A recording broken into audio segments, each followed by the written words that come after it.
தயவு செஞ்சு வீடியோவை ஸ்கிப் பண்ணி முக்கியமான விஷயத்த மிஸ் பண்ணிடாதீங்க. அப்புறம் ஏதாவது தப்பாயிடுச்சுன்னா நான் பொறுப்பில்ல. ஒரு இரும்பு ஆணியை வச்சு நம்ம ஒரு மேக்னெட்டை உருவாக்கலாம் தெரியுமா? அதுவும் கரண்ட் கொடுத்த உடனே ஆணி மேக்னெட்டா மாறிடும். இது மேஜிக் இல்ல, இதுதான் எலக்ட்ரோ மேக்னெட். நம்ம எல்லாரும் மேக்னெட்டை எப்படி பார்த்துருப்போம்?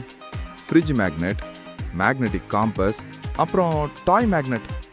ஒரு மேக்னெட் இன்னொரு மேக்னெட்டை அட்ராக்ட் பண்ணும், இல்லனா இரும்பை அட்ராக்ட் பண்ணும். ஆனா ஒரு பெரிய கேள்வி, மேக்னெட்டை நம்மளே உருவாக்க முடியுமா? அதுவும் ஸ்விட்ச் போட்டா ஆன் ஆகும், ஸ்விட்ச் ஆஃப் பண்ணா ஆஃப் ஆகுமா? எஸ், முடியும். அதுதான் எலக்ட்ரோ மேக்னெட். இதுதான் இன்னைக்கு cranes, Motors, electric bell, relay இந்த மாதிரி எல்லாத்துலயும் யூஸ் பண்றாங்க. சரி வாங்க, ஃபர்ஸ்ட் ஒரு சிம்பிள் எக்ஸ்பெரிமெண்ட் பண்ணி பார்க்கலாம்.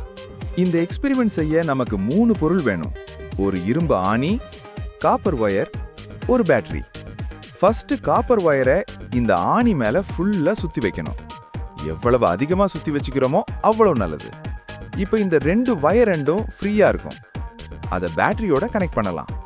இப்போ இந்த சின்ன ஆணியை எடுத்து முன்னாடி வச்சுக்கலாம். இப்ப காப்பர் வயருக்கு நான் பவர் கொடுக்கறேன்.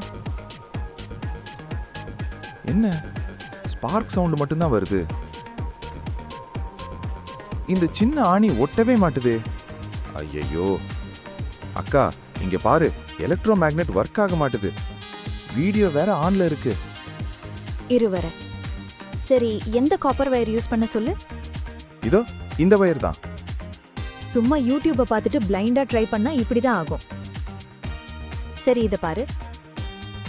ஆணியையும் காப்பர் வயரையும் மல்டிமீட்டர்ல கண்டினியூட்டி செக் பண்றேன். இப்ப சவுண்ட் வருதா? ஆமா. ஏன்? இந்த வயர் யூஸ் பண்ணா அப்படிதான். இந்த வயர் மேல பிவிசி இன்சுலேஷன் இருக்காது, அதாவது பிளாஸ்டிக் கோட்டிங். ஆனா எலக்ட்ரோ மேக்னெட்டுக்கு பிவிசி இன்சுலேட்டட் வயர் தான் யூஸ் பண்ணணும். அப்பதான் வயர் ஆணி மேல சுத்தும் போது வயர்ல இருந்து ஆணிக்கு கரண்ட் போகாது, மேக்னெட்டிக் ஃபீல்டு மட்டும்தான் போகும். அப்பதான் ஆணி மேக்னெட்டா மாறும். சரி இருங்க, இந்த 3மே பிவிசி இன்சுலேட்டட் வயர் தான். சோ இதை யூஸ் பண்ணி ட்ரை பண்ணி பார்க்கறேன்.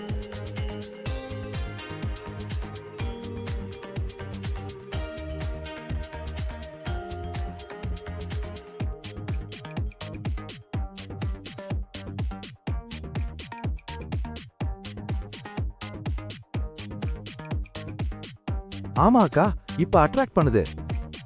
சரி, இதோட வர்க்கிங் பத்தி டீடைலா சொல்லுங்க அக்கா. ஒரு ஸ்ட்ரெயிட் வயர்ல எலக்ட்ரிக் கரண்ட் ஓடும்போது அந்த வயர் சுத்தி ஒரு மேக்னெட்டிக் ஃபீல்டு உருவாகும். அந்த மேக்னெட்டிக் ஃபீல்டு நமக்கு தெரியாது, ஆனா அது உண்மையிலே இருக்கும். அப்ப ஸ்ட்ரெயிட் காப்பர் வயரையே மேக்னெட்டா யூஸ் பண்ணலாம்ல? இல்ல, முடியாது. அந்த ஸ்ட்ரெயிட் வயருக்கு மேக்னெட்டிக் ஃபீல்டு இருக்கும், ஆனா அட்ராக்ட் பண்ணாது. ஏன் அப்படி? மேக்னெட்டோட மேக்னெட்டிக் ஃபீல்டு வேற ஷேப்ல இருக்கும், ஸ்ட்ரெயிட் வயரோட மேக்னெட்டிக் ஃபீல்டு வேற ஷேப். அதனால தான் நம்ம அந்த காப்பர் வயரை ஆணி மேல காயில் மாதிரி சுத்தி வைக்கிறோம். ஏன்னா காயில் மேக்னெட்டிக் ஃபீல்டும் மேக்னெட்டோட மேக்னெட்டிக் ஃபீல்டும் சேம் தான். ஸோ அதனால தான் மேக்னெட்டிக் ஃபீல்டு அந்த ஆணிக்குள்ள கான்சென்ட்ரேட் ஆகி ஆட்டம்ஸை அலைன் பண்ணி அந்த ஆணியை ஒரு டெம்பரரி மேக்னெட்டா ஆக்குது. ஸோ நம்ம எப்போ கரண்ட் கொடுக்குறோமோ அப்போ ஆணி மேக்னெட்டா மாறும். கரண்ட் இல்லாதப்ப அது வெறும் ஆணி தான். இதுதான் electro magnet principle.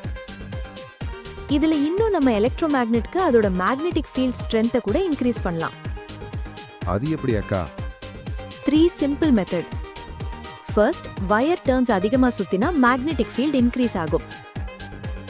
Second, current அதிகமா கொடுத்தா, அதாவது ஆம்ஸ் அதிகமா கொடுத்தாலும் மேக்னெட்டிக் ஃபீல்ட் இன்க்ரீஸ் ஆகும்.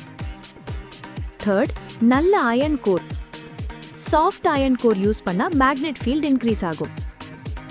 அப்புறம் ஒரு முக்கியமான விஷயம், சேஃபா இந்த எலக்ட்ரோ மேக்னெட் செய்யணும்னா நம்ம கொடுக்குற பவர் சப்ளைக்கு ஏத்த ரெசிஸ்டன்ஸ் அந்த காப்பர் வயர்ல இருக்கணும், இல்லனா பவர் சப்ளை டேமேஜ் ஆயிடும். சோ சிம்பிள் கால்குலேஷன் போட்டு பார்த்து தான் எலக்ட்ரோ மேக்னெட் செய்யணும். ஆனா ஃபர்ஸ்ட் நம்ம அப்படி எந்த கால்குலேஷனும் போடலையே. ஆமா, நம்ம ஃபர்ஸ்ட் பண்ண டெஸ்டிங்ல கண்டினியூஸா கரண்ட் கொடுக்க வயர் டச் பண்ணி தான் எடுத்தோம். சோ அது ப்ராப்ளம் இல்ல. அந்த காப்பர் வயருக்கு ரெசிஸ்டன்ஸ் பாரு, 1.9 ohms தான் இருக்கு. ஆனா நம்ம கொடுத்த பவர் 12 வோல்ட் 2 amps.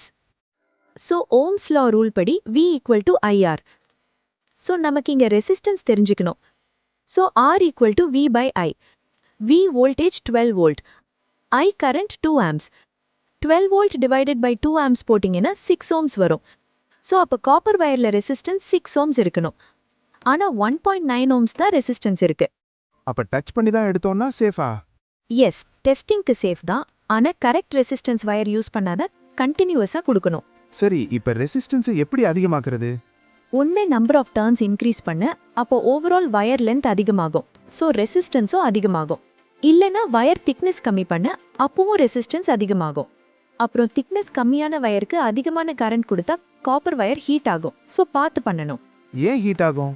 ஏன்னா காப்பர் வயரும் லைட்டாக கரண்ட்டை ரெசிஸ்ட் பண்ணுதுல, அப்போ இதுவும் ரெசிஸ்டர் மாதிரி தான். ஸோ ஹீட் ஆகும். சரி, எனக்கு எலக்ட்ரோ மேக்னெட் ஹீட்டும் ஆகக்கூடாது அண்ட் பவர்ஃபுல்லாகவும் இருக்கணும். அதுக்கு ஒரு வழி சொல்லுங்க. அது நம்ம யூஸ் பண்ணுற பவர் சப்ளை பொறுத்து இருக்கு.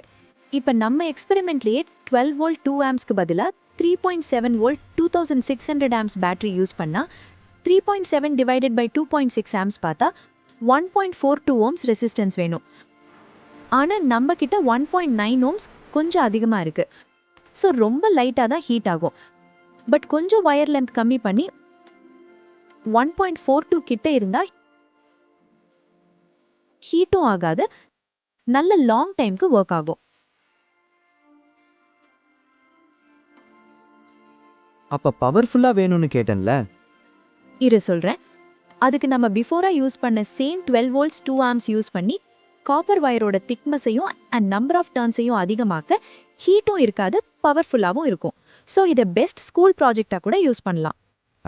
நல்ல ஐடியா. அப்புறம் இத ரியல் லைஃப் அப்ளிகேஷன்ஸ்ல எங்கெல்லாம் யூஸ் பண்ணுவாங்க? சிம்பிளா சொல்லுங்க. அதுவா, like crane, electric bell, relay, இதுலெல்லாம் ஸ்மால் கரண்ட் யூஸ் பண்ணி லார்ஜ் கரண்ட் கண்ட்ரோல் பண்ண எலக்ட்ரோ மேக்னெட் யூஸ் பண்ணுவாங்க. அப்புறம் எலக்ட்ரிக் மோட்டர்லையும் எலக்ட்ரோ மேக்னெட் முக்கிய ரோல் ப்ளே பண்ணுது. இந்த எலக்ட்ரோ மேக்னெட் சிம்பிள் ஐடியா தான், ஆனால் இன்னைக்கு பெரிய மிஷின்ஸாக ஒர்க் பண்ணுது. அதுதான் எலக்ட்ரோ மேக்னெட்டோட பவர். சரி, இந்த வீடியோவில் என்ன பார்த்தோம்? ஃபர்ஸ்ட் காப்பர் வயரை ஆணி மேலே ஃபுல்லாக சுற்றி அதை பேட்டரியோட கனெக்ட் பண்ணால் அதுதான் எலக்ட்ரோ மேக்னெட். சயின்ஸ் கான்செப்ட்ஸில் சிம்பிள் தான், ஆனால் எதை பண்ணாலும் தெரிஞ்சுக்கிட்டு பண்ணணும். Things reveal to you. இந்த மாதிரி வீடியோஸை பார்க்கணுன்னா மறக்காம சப்ஸ்கிரைப் பண்ணிக்கோங்க. இது வரைக்கும் இந்த வீடியோவை பார்த்தவங்களுக்கு ஒரு போனஸ் டிப். இந்த 12 வோல்ட் 2 ஆம்ஸ் அடாப்டரை இந்த எலக்ட்ரோ மேக்னெட் வயரில் டச் பண்ணா உங்களால் எல்இடி டிம் ஆகிறத பார்க்க முடியும். ஏன்னா இந்த காப்பர் காயிலில் கம்மியான ரெசிஸ்டன்ஸ் தான் இருக்கு. ஸோ இந்த மாதிரி நேரத்தில் கண்டினியூஸாக பவர் கொடுத்தா அடாப்டர் டேமேஜ் ஆகிடும். ஸோ கரெக்டான ரெசிஸ்டன்ஸ்க்கு ஏற்ற மாதிரி பவர் கொடுக்கணும். ஒருவேளை ரெசிஸ்டன்ஸ் கரெக்டாக இருந்தோ ஹீட் ஆச்சுன்னா காப்பர் வயர் திக்னஸை இன்க்ரீஸ் பண்ணுங்க. ஆனால் திக்னஸ் இன்க்ரீஸ் பண்ணதுக்கு அப்புறமும் கரெக்டான ரெசிஸ்டன்ஸ் இருக்கணும்னு பார்த்துக்கோங்க. பாய்.